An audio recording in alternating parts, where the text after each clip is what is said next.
Okay. Yeah, let me just, I'll move out of the way here in a second. Okay, so here's a question. If you have a multiple choice test with A, B, C, or D, so you have 4 options, suppose all questions are answered by random guessing. Determine the probability to 3 decimal places of obtaining exactly 5 answers. Okay, so I find the multiple choice test interesting because I always hear people say, oh, multiple choice tests are so useless. I mean, a chimpanzee can get 25% by randomly guessing, right? Because, again, with the psychology, what your brain thinks is there's 4 choices, so you have a 1 in 4 choice of guessing correctly. But then for some reason, people just think that you can extrapolate that all the way to the end of the test and say that means there's a 25% chance that if you randomly guess, you'll get, if it's 100 questions, 25 right. So try it, actually do the math, and see what you get. So obtaining exactly 5 correct answers. So if we're doing this one, since it's exactly, it's going to be a binom PDF. There's 10 trials because there's 10 questions. There's a 1 in 4 chance that you've answered correctly. And there are 5 questions that I would like for it to be successful. So if I plug this in, let's see here, binom PDF of 10, a quarter, and 5. So I end up with about 6%, 0.058399.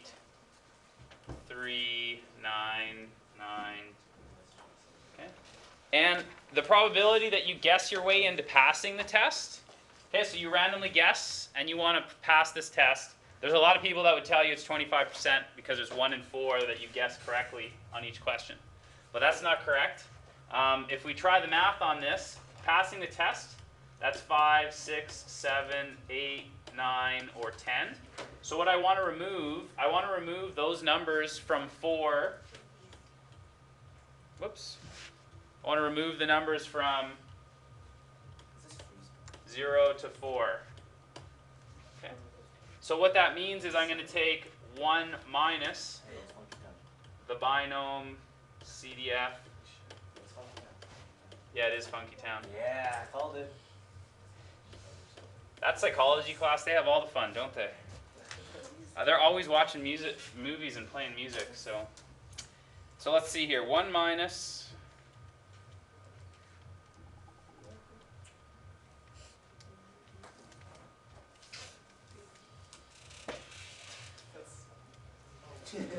So the probability that you pass the test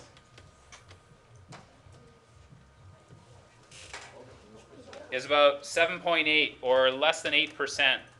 So guessing your way through a test, you have an 8% chance that you get half of the questions. And that's if there's 4 choices. It gets worse if your test is like the AP exam and has 5. So anyways, as long as you have enough questions to test knowledge, then the multiple choice is still valid.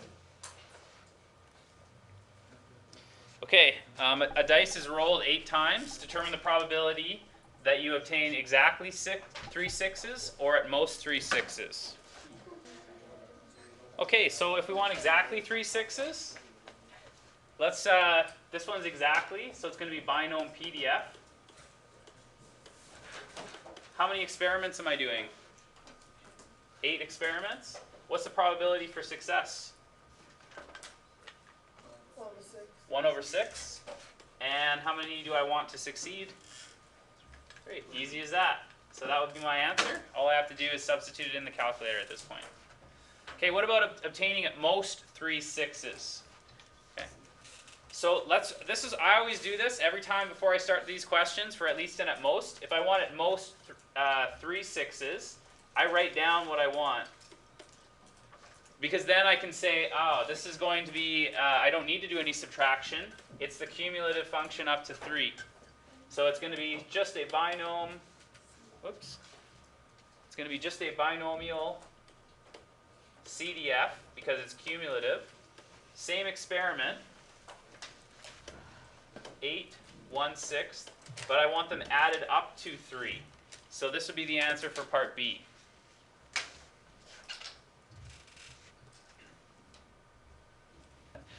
So a basketball player it has 24 free throws, and if they have a 75% accuracy, what's the probability they score at least 16 points? So that's 16, 17, all the way up to those 24 free throws. So what I'm doing is I'm removing all the ones from 0 to 15. Okay. So in order to answer this, if I'm going to remove those, it'll be 1 minus the binomial CDF of 24 shots, a 75% chance for each, and 15, up to and including 15 is what I'm going to remove. Okay. So last one. This one works through all the scenarios, and there's a new scenario here. So see if you can work out how are you going to answer between 20 and 30 people in a population of 50. Okay, so we've got all the tools. It's just a little bit of problem solving you'll need to work out. Okay, so let's see how we did. The first ones should be more like what you're used to. So let's see, at most 10. That's 0, 1, 2, all the way up to 10. So that's just going to be a straightforward binomial CDF, a cumulative question. There's 50 students that we're going to select. There's a 10% chance that they are over 6 feet tall, and I want 10 of them. For the second question, if it's at least 15, then that means I want 15, 16, 17, all the way up to 50. So what I'm trying to remove are the numbers 0 to 14. So it will be 1 minus the binomial CDF of 50, 0.1, and 14. So for the last one, any suggestions there? Did anybody, can I just see, did anybody come up with a strategy for the... Sure, Nick, you want to share that with us? At most 30, then at least 20. Okay. Sarah? Well, I did at most 30 minus at most. Good. Yeah. If you think about what you're doing in this question, if you took the numbers from 0, 1, 2, 3, and you kept going, 19, 20, kept going, and then you'd be at 29, 30. Okay? So all the numbers up to 30, this is the binomial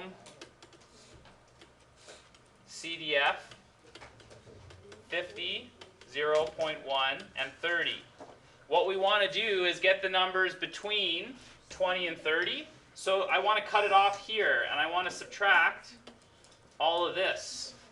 So that's what I want to get rid of. So I can subtract from it the binomial CDF of all numbers 50, 0.1, up to 19. That way it gets rid of everything in here. So that would be between 20 and 30 for this. Yes, Oscar? So where's the 1 though? Like we're supposed to minus 1 and plus the... There is no minus 1 here because we don't need all the items. We can do it if we just go up to 30. See, if I go up to 30, that's all items up to 30.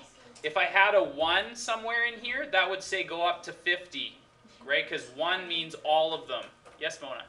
Is that inclusive or exclusive?